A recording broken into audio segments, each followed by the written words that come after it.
જય સચ્ચિદાનંદ.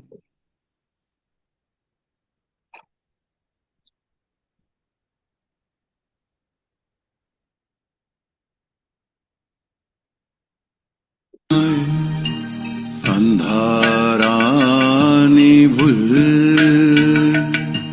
છાવરે કપટ પોતાની એ કોઈ ભૂલ કોઈને ના જણાય.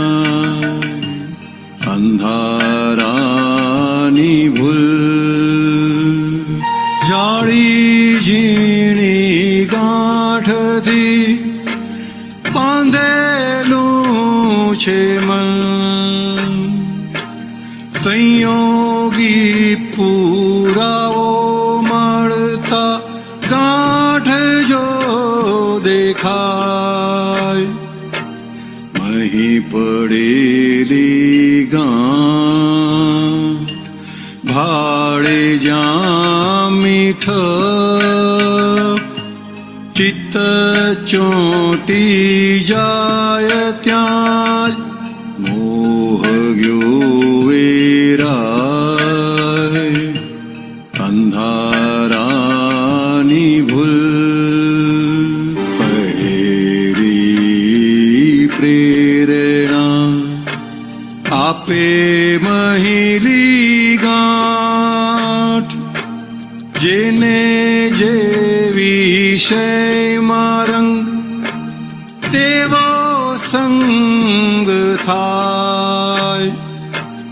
બાપ જાણે નહીં પુત્ર માંસ ખાય. ઉચ્ચ કુળનો નબીરો અવળે રસ્તે જાય. અંધારાની ભૂલ માસની હોટલ મિત્રનો કુસંગ ઘરના પૂછે ક્યાં ગયો તો આઈ છેડાય. ચોરી પહેરી વાર કરતા ડંકે મન. પહેલી વાર સફળ થતા વ્યસન બની જાય. અંધારાની ભૂલ.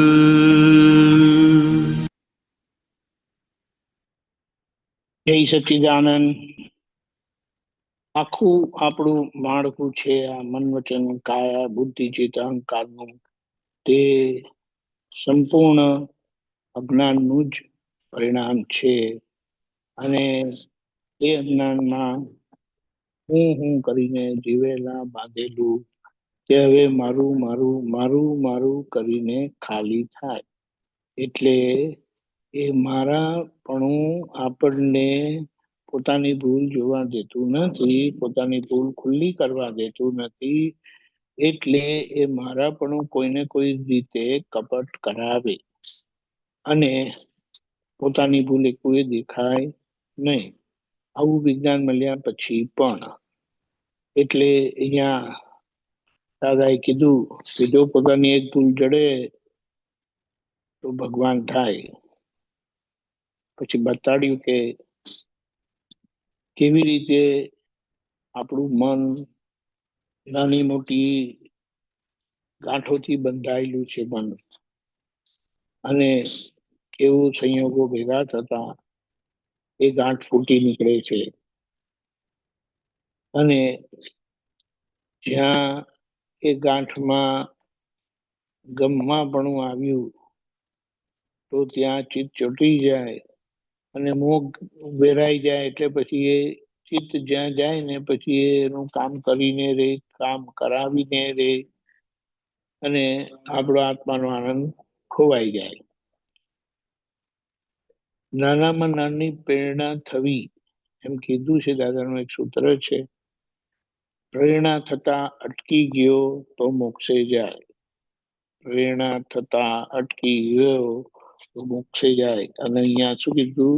પહેલી વાર પ્રેરણા થઈ એ અંદર ગાંઠ પડેલી છે ને એ કરાવે છે પ્રેરણા.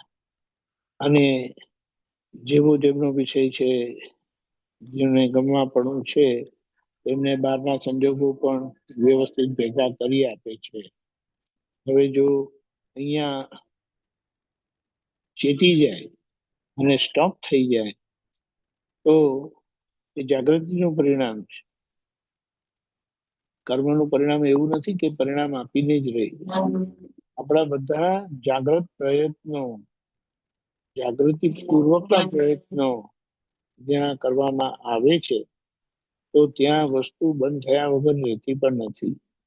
પણ ત્યાં દરવાજા ખુલ્લા રાખી દે છે, જાગૃત રહેતા નથી. એ પછી સંસ્કારી ના હોય ને એ પણ એવી વિચિત્ર અને અવળી ભૂલ કરી બેસે.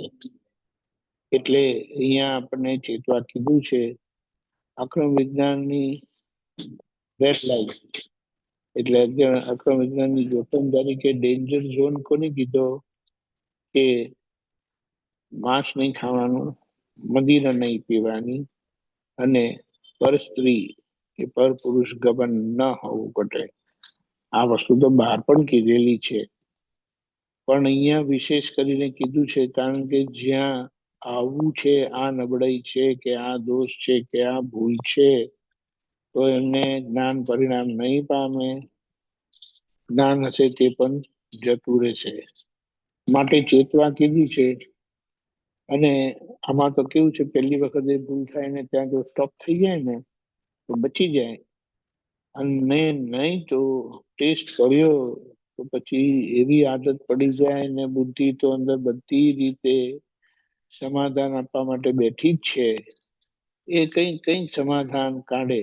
પણ આ ત્રણ દોષ જે છે ને, માંસ, મદિરા અને પર સ્ત્રી પર પુરુષ ગમન, ચારિત્ર ભંગ, એ ચાલે નહીં. સંસારમાં ચાલતો નથી તો મોક્ષની તો વાત જ શું કરવી. એટલે આ સમજણ આપણે જીવી જવાનું છે. ડિસ્ચાર્જ કહીને બેસવાનું નથી. કોઈ પણ પરિણામ આવવા પહેલા વ્યવસ્થિત કહેવાનું નથી. મારા વ્યવસ્થિતમાં છે એટલે થાય છે એવું કહેવાય નહીં. મારા વ્યવસ્થિતમાં હોય તો થાય એવું કહેવાય નહીં. છેક લગીના પ્રયત્ન હોય અને પછી પણ જો દોષ થાય તો ખૂબ હૃદયપૂર્વકના પ્રતિક્રમણ પણ એટલા જ જોઈએ. આ ત્યારે પછી આ પૂતગલ, કળિયુગનું પૂતગલ ચોખ્ખું થશે. અક્રમ વિજ્ઞાન સમર્થ છે, સક્ષમ છે, પણ આપણી જાગૃતિ ને આપણો નિશ્ચય ને આપણો સમર્પણ ભાવ દાદા માટે કેટલો છે એનું પરિણામ આપીને જ રહેશે. જય સચ્ચિદાનંદ. આખા દિવસના ઝૂમ ઉપર પ્રોગ્રામમાં 1 તારીખ સુધી આપણે સોમવાર સુધી કશું રાખ્યું નથી. આજે 24 કલાકની કીર્તન ભક્તિ છે. દાદા